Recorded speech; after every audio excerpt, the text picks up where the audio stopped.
성령의 열매와 성령의 은사와 관련된 부분을 살펴보도록 하겠습니다. 갈라디아서 5장 22절부터 23절입니다. 한번 거기는 펴주세요. 같이 한번 보세요. 요 성령의 열매와 성령의 은사를 마지막으로 해서 저희가 성령님과 관련된 성경 공부는 이것으로 마무리를 하도록 하겠습니다. 우리 그리스도인들 안에 내주하시는 분이 성령님이시기 때문에 우리가 그리스도인으로서 합당한 삶을 살기 위해서는 우리 성령님이 어떤 분이시고 어떤 역할을 하는지를 정확하게 알아야 주님과 동행하는 삶의 첫 단추를 깰 수가 있기 때문에 저희가 이제 성령과 관련된 부분들을 첫 주제로 해서 쭉 지금까지 살펴봤습니다. 자, 갈라디아서 5장에 보시면은 그러나 성령의 열매는 사랑과 기쁨과 화평과 오래 참음과 친절과 선함과 믿음과 온유와 절제니 그러한 것을 반대할 법이 없느니라. 이렇게 해서 요 갈라디아서 5장에 성령의 열매가 지금 나옵니다. 성령의 열매하고 성령께서 하시는 일이 있는데, 성령님께서 하시는 일은 성령님께서 능동적으로 일을 하셔서 맺혀지는 직접적인 결과가 성령님께서 역사하시는 거예요. 우리가 복음을 전해서 그 성령의 역사로 누가 거듭난다던가 뭐 이런 것들을 말하는 것입니다. 근데 성령의 열매라고 하는 것은 성령님께서 내주하시는 그리스도인들이 성령께 자기 자신을 이렇게 드림으로써 맺혀지는 결과예요. 이게 약간 좀 다릅니다, 여러분. 성령의 역사와 성령의 열매는 조금 다른 것입니다. 물론 성령님께서 다 이렇게 맺혀지게 하신다는 거기에 있어서는 공통적이지만은 조금 다르다는 것을 일단 알아두시고요. 자, 갈라디아서 5장 거기 22절 그 앞쪽에 17절부터 보시면은 이 성령의 열매하고 관련해서 우리가 항상 육신의 일들과 이렇게 대비해서 두 가지를 대비해서 보시면 됩니다. 육신의 일들을 보시면 17절을 한번 보시면은 육신은 성령을 거슬려 욕심을 부리며 성령은 육신을 거스르나니 이들은 서로 반목하여 너희가 하고자 하는 것을 하지 못하게 하느니라. 그러나 너희가 성령의 인도하심을 받는다면 너희는 율법 아래 있지 아니하니라 라고 말씀하시면서, 자, 이제 육신의 일들은 분명히 나타나나니 곧 간음과 음행과 더러운 것과 음욕과 우상숭배와 마술과 온수매증과 다툼과 질투와 분노와 투쟁과 분열과 이단들과 시기와 살인과 술취함과 흥청거림과 또 그와 같은 것들이라. 위에 있는 것들 뿐만 아니고 이와 같은 동류의 것들이 전부 다 육신의 일들에 포함되는 것입니다. 자, 그리고 22절에서는 성령의 열매를 이제 대비시켜서 말씀하십니다. 아까 저희가 읽어봤던 것이고요. 자, 성령의 열매가 얘가 9가지가 나오는데 육신의 일들은 일들이라 그래서 이게 복수형으로 표현이 됩니다. 근데 성령의 열매는 9가지인데 단수로 표현이 돼요. 자, 이거는 왜 그러냐면은 이 9가지 전체가 겉으로 나타나기 전에는 이게 전부가 다 완전하지 못하기 때문에 하나로 이렇게 보시는 거예요. 그러니까 포도송이를 생각하시면 돼요, 여러분이. 포도송이는 송이 전체가 한 송이잖아요. 근데 그 한 송이 안에 여러 가지 포도 알들이 이렇게 맺혀 있는 거죠. 이것과 같다고 여러분이 보시면 됩니다. 성령의 열매는 성령께서 새 생명 안에서 역사하신 결과로서 우리 안에 맺혀져서 이게 드러나는 것을 말하는 것이고요. 육신의 일들은 아담의 성품에서 기인한 자연적인 소산이에요. 그냥 놔두면 사람은 그냥 이런 육신의 열매들을 자연스럽게 맺혀지는 거예요. 그 뿌리 자체가 아담에게 기원을 두고 있기 때문입니다. 그래서 우리가 이제 거듭나서 우리 안에 속사람이 생기면은 우리의 뿌리가 예수 그리스도께 뿌리를 내려서 완전히 서게 되면 이 성령의 열매들은 자연히 하나님께서 우리 안에서 맺혀 주시게 하는 것입니다. 우리가 성령님께 의지하게 되면은요. 그래서 9가지의 이 열매가 맺혀서 하나를 이루는 것입니다. 그래서 복수가 아니고 영어나 한글이나 전부 다 단수로 이루어지고 있습니다. 그럼 이 9가지 열매를 하나하나 한번 살펴보도록 하겠습니다. 자, 첫 번째는 그 열매가 사랑입니다. 자, 사랑은 요한일서 4장 16절에 나와 있습니다. 요한일서 4장 16절을 한번 보도록 하겠습니다.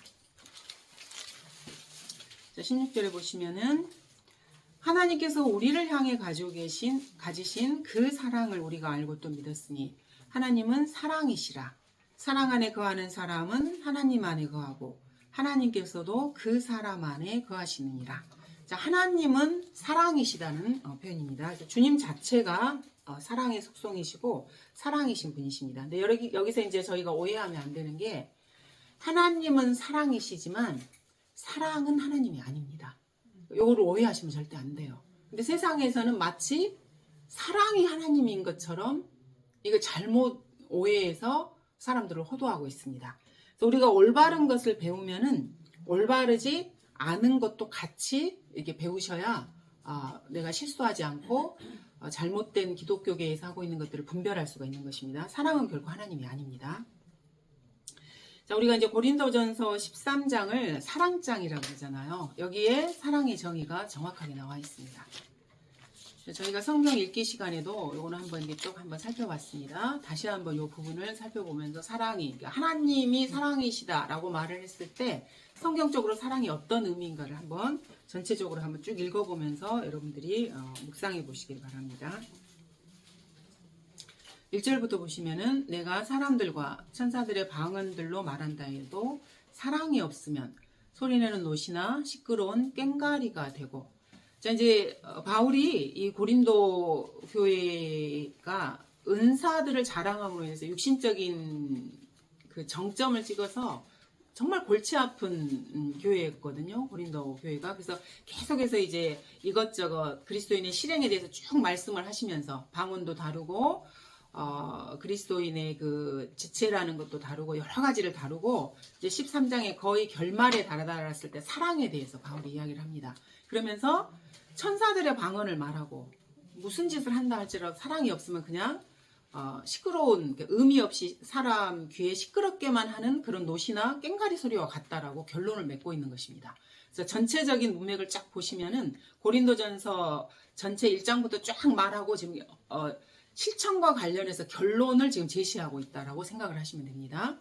그래서 내가 예언의 은사가 있어. 자, 예언은 말씀 자체라고 말씀드렸습니다. 말씀을 공부하면 우리가 사람의 미래도 알고 인류의 미래도 알기 때문에 근데 그것조차도 이렇게 말씀을 공부해서 제시하는 이 예언의 은사조차도 그리고 모든 신비와 모든 지식을 알고 또 산을 옮길 만한 모든 믿음이 있다 해도 사랑이 없으면 나는 아무것도 아니라고 바울이 지금 고백을 하고 있습니다. I am nothing이라는 것입니다. 아무것도 아니라는 것이죠.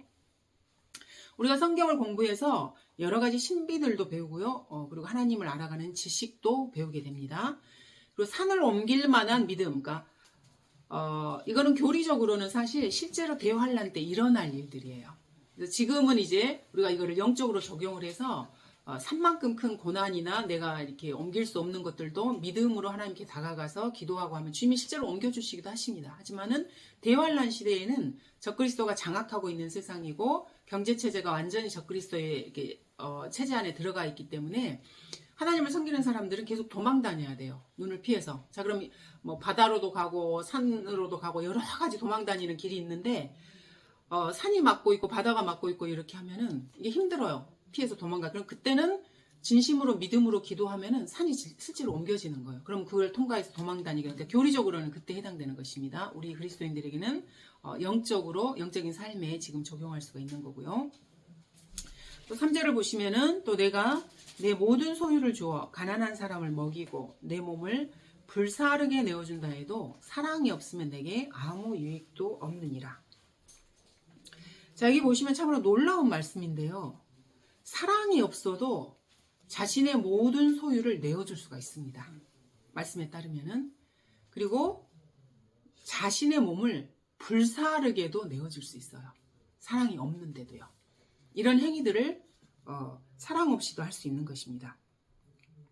그런데 바울은 사랑이 없으면 이러한 것들이 모두가 다 무익하다라고 말씀하고 있습니다. 자, 그 다음에 이제 4절부터 사랑의 정의가 정확하게 나옵니다. 여러분이 이제 사랑이라고 하면은 여기에 입각한 사랑이에요. 세상이 나한테 제시하는 사랑이 아니고요. 그러니까 사랑이 없이도 이러한 일들을 지금 할 수가 있는데 사랑의 정의가 기본적으로 우리가 이제 사랑 그러면 러브라고 생각을 하는데 영어 킹제임스 성경에서 사랑은 charity예요. charity는 자선이라는 단어에 쓰이는 사랑이거든요. 자선이라고 하는 것은 내가 뭐 누군가에게 뭔가를 줄 때 조건을 따지지 않아요. 그리고 내가 하나를 줬으면 그 사람이 나한테 하나를 줄 거라고 생각하지 않는 게 자선이거든요. 자선을 베풀 때 그거를 내가 다시 뭔가를 받을 거라고 생각하고 주는 거는 자선이 아니거든요. 그냥 있는 그대로 주는 그 사랑의 단어가 지금 여기에 쓰여진 것입니다. 체러티의 의미입니다. 그래서 하나님과 관련된 사랑에서 체러티를 쓰는 게 제가 보기에도 정확한 의미예요. 그게 하나님께서 우리에게 주실 때 조건 없이 무조건적으로 그냥 베풀어 주시는 사랑입니다. 그래서 이 체러티라는 단어가 하나님의 사랑의 속성을 정확하게 표현하고 있는 그 개념이라고 생각이 됩니다. 자, 사랑은 오래 참고 친절하며, 사랑은 시기하지 아니하고, 사랑은 자랑하지 아니하며, 교만하지 아니하고, 무례하게 행하지 아니하며, 자신의 유익을 추구하지 아니하고, 급히 성내지 아니하며, 악을 생각하지 아니하고, 불의를 기뻐하지 아니하며. 여기까지 해서 사랑하면은 하지 않는 행동들을 지금 말씀하고 계십니다. 16가지의 특징을 쭉 이렇게 나열하고 계시는데 이 중에 9가지가 부정적인 것입니다. 그리고 보시면은 이 사랑 안에 믿음과 소망이 다 들어가요. 이제 뒤에 이렇게 보면은 그래서 사랑, 믿음, 소망을 말씀하시는데 믿음과 소망도 사랑의 속성 중에 하나입니다. 그래서 여기에서 이제 좀 저희가 조금 봐야 할 부분들이 무례하지 않아요. 사랑은. 그 무례라는 말은 예의가 없는 것을 말하는 거거든요. 사랑은 무례하지 않습니다. 그리고 자기 자랑을 하지 않는 게 사랑입니다. 이게 전부가 다 하나님의 속성과 관련된 것입니다. 그리고 이제 6절에 보시면은 불의를 기뻐하지 않는 게 사랑이에요. 이게 세상 사람들이 가지고 있는 사랑의 개념과 하나님께서 보이시는 사랑의 속성 중에서 가장 다른 부분이라고 저는 생각이 돼요. 하나님께서는 의를 사랑하시는 분이기 때문에 하나님께서 사랑하시는 성도가 의롭기를 원하셔요. 그래서 그 성도가 불의를 행하면은 반드시 징계를 하시고 그것에 대해서 의로 행할 수 있도록 길을 돌이킬 수 있도록 해주시는 거거든요. 그래서 주님께서 성도들을 징계하시는 것은 하나님의 사랑이에요. 성도가 불의를 행하지 못하도록 이렇게 여러 가지 상황을 통해서 막아주시는 거거든요. 근데 세상 사람들은 이 개념이 없어요. 사랑이 불의를 기뻐하지 않는 것이라는 것. 그래서 무조건적으로 그냥 자기가 원하는 것을 상대방이 원하는 것을 잘해주는 것을 사랑이라고 생각을 해요. 그건 사랑이 아닙니다. 그건 아주 잘못된 개념입니다. 그래서 사랑은 상대방을 의로 이끌어주는 게 진짜 사랑이에요. 그래서 사랑하는 사람은 쓴소리도 할 수 있어야 돼요. 자기 자녀들에 대해서도 마찬가지고요. 성도들에 대해서도 내가 정말로 저 사람을 사랑하면은 그 사람이 받아들일 수 있는 범위 내에서 사실은 말씀으로 세워주는 게 진짜 사랑이에요. 근데 이제 지금은 라오디케아 교회 후반이고 그 사람들이 인본주의에 찌들어서 쓴소리를 견디지를 못해요. 사람들이. 그러니까 사랑을 받아들이지를 못해요. 참 사랑을. 그래서 그냥 내버려둬요. 그래서 그 사람을 보고 그 사람이 하나님의 말씀을 받아들일 만한 역량이 안 된다. 믿음의 분량이 안 된다. 그러면 이렇게 쓴소리를 하면 싸움이 일어나거든요. 그래서 그냥 내버려 두는 거예요. 그리고 그냥 기도만 하고 이렇게 하는 거거든요. 근데 사실은 정말 사랑하면 그 사람을 바로 잡아주는 게 맞아요. 그래서 하나님께서 목자에게 사실은 그런 권위를 주셨어요. 그래서 성도들이 올바르지 않게 뭐 사생활이 아니고요. 하나님의 말씀과 관련해서 벗어날 때는 책망을 하는 게 목자의 하나님께서 주신 일 중에 하나예요. 그 권위 중에 하나고. 근데 지금은 시대가 시대다 보니까 성도들이 너무나 이렇게 연약하고 그 잘못된 개념들을 많이 받아들여서 그 쓴소리를 잘 못 받아들여요. 그 사실은 이제 조심해 주는 것이지만 원래는 그렇다는 것입니다. 그래서 불의를 기뻐하지 않는 게 사랑입니다. 그리고 사랑을 하면은 급히 성내지 않습니다. 그래서 오래 이렇게 참아주고, 그러니까 화를 내는 것 자체는 죄가 아니에요. 사람이 화의 감정을 느끼는 건 죄가 아니거든요. 근데 그거를 표출하는 방식이 죄가 되는 것입니다. 폭력적으로 그걸 표출을 한다던가 악한 방식으로 상대방을 자기 사람이 화를 내는 이유가 뭐냐면요. 어떤 기준이 있는데 사람마다 다 기준이 다르잖아요. 근데 내가 생각한 기준에 상대방이 미치지 못한다고 생각하면 화가 나요. 그래서 내 기준에 그 사람을 이렇게 맞추려고 하는 게 화의 기본적인 속성이거든요. 근데 이제 우리가 올바른 것을 배워서 상대방이 올바르지 못한 이게 하나님의 말씀에 따라서 올바르지 못하다라고 생각했을 때 화를 내는 건, 그러니까 화의 감정을 내는 건 틀린 건 아니에요. 근데 이제 그걸 표출하는 방식이 조금 잘못된 부분들이 있는 것이지만요. 그래서 표출하는 방식이 잘못됐을 때 그게 화로 연결되는 것입니다. 그래서 화를 표현하는 방식도 무례하지 않게 배우셔야 그게 가능한 거예요. 그것을 배우지 못하면 화가 죄로 연결되는 것입니다. 그러니까 그 부분을 여러분이 아셔야 되는 거고요. 그래서 화 자체는 죄가 아닙니다. 근데 이제 그것도 자기 기준에서 화를 내는 것은 조금 생각을 해보셔야 돼요. 하나님의 기준에서 못 미쳐서 내가 좀 기분이 나쁘고 화가 나는 것인가? 아니면 내가 생각하는 기준에 상대방이 못 미치다고 내가 화를 내는 것인가? 그거는 조금 이렇게 생각을 해보셔서 내 기준에 상대방을 자꾸 맞추려고 하면 사실 그거는 내가 지금 죄를 짓고 있는 거예요. 그러니까 그것도 여러분이 분별을 하셔야 됩니다. 그래서 이제 이런 부분들은 여러분이 일상생활에서 하나하나 묵상을 해보시면서 성령님께서 여러분의 수준에 맞게 하나씩 가르쳐 주실 거예요. 그럼 거기에 이제 순종을 하시면 더 하나하나 더 인도를 해주실 거고요. 그 다음에 이제 긍정적인 부분에서 사랑의 정의가 7절부터 이렇게 쭉 나옵니다. 자, 사랑은 모든 것을 참는 것입니다.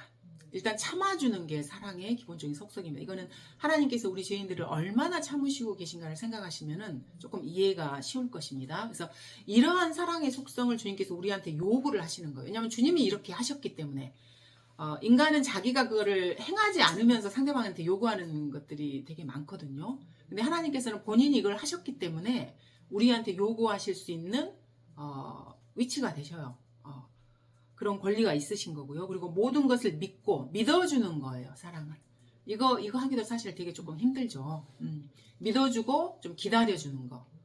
그리고 모든 것을 바라며. 그래서 사랑 안에 믿음과 소망이 다 포함이 되는 거예요. 사랑의 속성. 그래서 사랑을 하는 사람은 믿음도 있고, 그리고 소망으로 이렇게 바라봐 주는 것입니다. 그래서 하나님께서 오시는 것도 소망이 가능하고, 사람에 대해서도 자기가 믿어주는 만큼 그것을 기다려주고 소망하는 것이 같이 포함이 되는 것입니다. 그리고 모든 것을 견뎌내는 것입니다. 그래서 우리가 인내도 사랑의 속성 중에 하나입니다. 그래서 이렇게 사랑을 하게 되면 사랑은 결코 시들지 아니하나 예언들이라도 끝이 올 것이요 방언들이라도 그치게 될 것입니다. 그래서 방언은 이미 그쳤어요. 더 이상 이 시대에는 방언이 존재하지 않습니다. 근데 이 사람들은 잘못된 성경을 공부한 사람들은 아직도 방언이 끝나지 않았다고 생각을 합니다. 방언은 이미 그쳤습니다. 지식도 끝나게 되리라. 주님께서 오시면은 지식도 끝나게 되는 것입니다.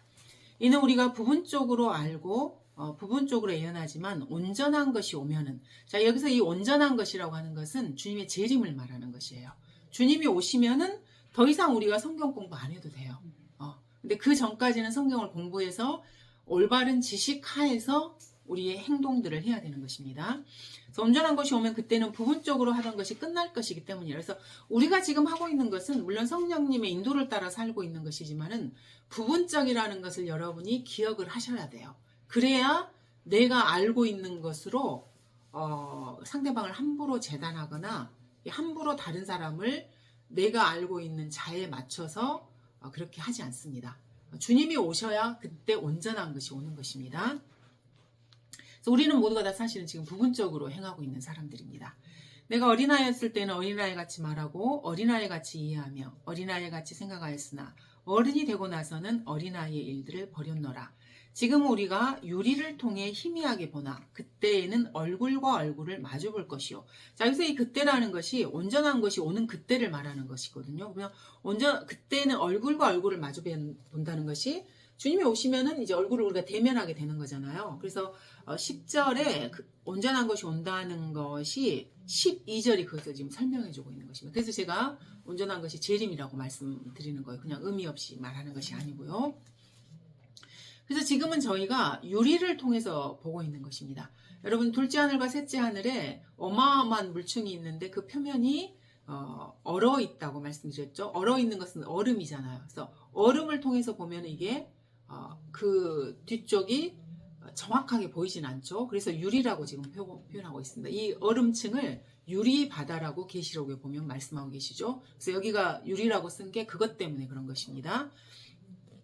그래서 지금은 내가 부분적으로 아나, 그때는 내가 알려진 것처럼 알게 되리라. 그러니까 내가 지금 현재 하나님께 알려진 건, 하나님은 전능하신 분이기 때문에 저희에 대해서 모든 것을 다 알고 여러분에 대해서도 아시잖아요. 그럼 그때가 되면은, 주님을 얼굴과 얼굴을 마주보게 되는 그때가 되면은 주님이 나를 아시는 것처럼 나 역시 이제 모든 것을 알게 된다는 것입니다. 그리스도인들이.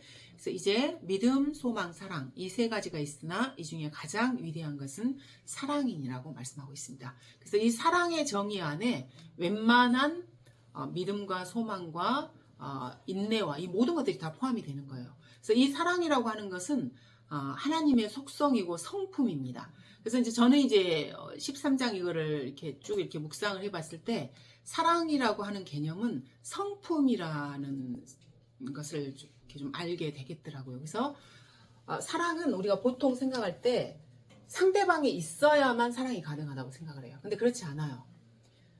상대방이 없어도 이거는 성품이기 때문에 내 안에 사랑의 성품이 있으면 그 자체가 사랑인 거예요. 그래서 하나님께서 삼위일체 하나님께서 사랑의 성품이셨기 때문에 우주나 인간을 만드시지 않으셨어도 하나님은 사랑이신 거예요. 그 사랑의 대상이 없었을 때도. 근데 사랑의 성품을 가지신 분이기 때문에 대상이 필요하신 거예요.